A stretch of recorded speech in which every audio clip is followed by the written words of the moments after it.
fellow African diaspora, I want you to know that I'm very grateful for the support that you have given me, but also more importantly, I know who you are. I know what you're capable of doing. You are some of the most hardworking, most intelligent people I know.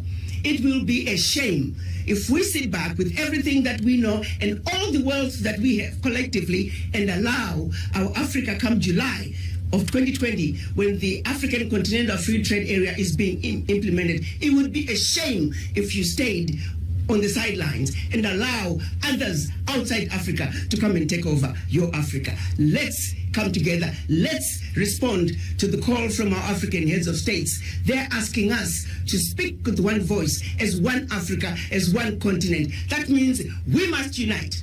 The misunderstandings of yesteryear, the self-hate must go away. Berlin Conference must die. The legacy of colonization, please decolonize yourself. If you're suffering from the legacy of slavery, please make it a thing of the past. Because this era is calling for our unity. As children of one mother Africa, let's unite and let's go home.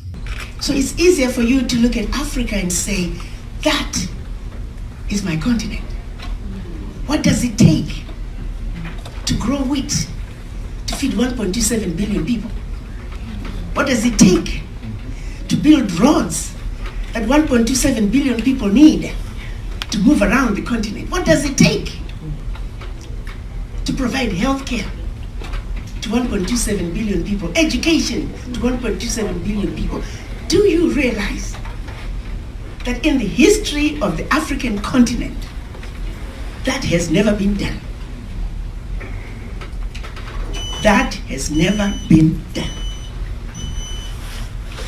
Let's go back to 700 years ago, when the first settlers, who were the Portuguese, across the Atlantic. And as time went on, they did not realize, those who sold the slaves did not realize that their children who were being transported across the Atlantic were being treated in such horrific manner. And slowly over time, they began to hear rumors about what was happening to the children they sold to the white men. So over time, some of the kings started refusing. So many kings and chiefs were killed because they started refusing to sell slaves. Those are some aspects of history that you are not told. So that way you can continue to blame each other and hate each other.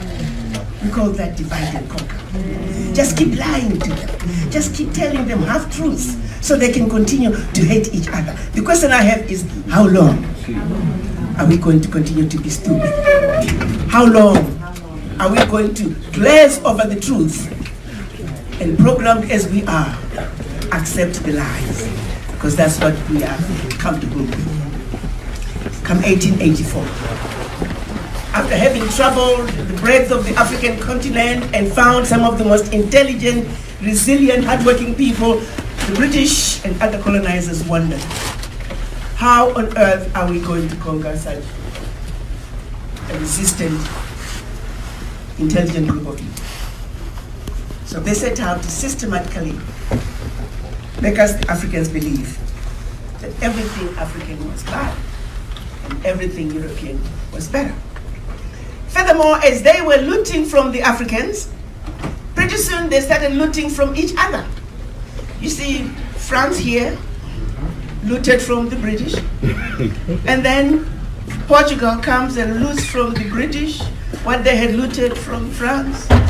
And here comes Spain, here comes Belgium. Before you know it, they were getting ready to have a European war on the African soil. So in order to prevent a European war on the African soil, the then Chancellor of Germany, Bismarck, he called on his sidekick, Leopold of Belgium, and said, we have a problem. Why don't we call all the colonizers and ask them to come to Berlin, Germany?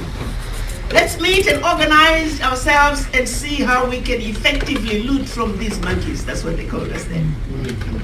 So it is they met in Berlin from November of 1884 to February of 1885.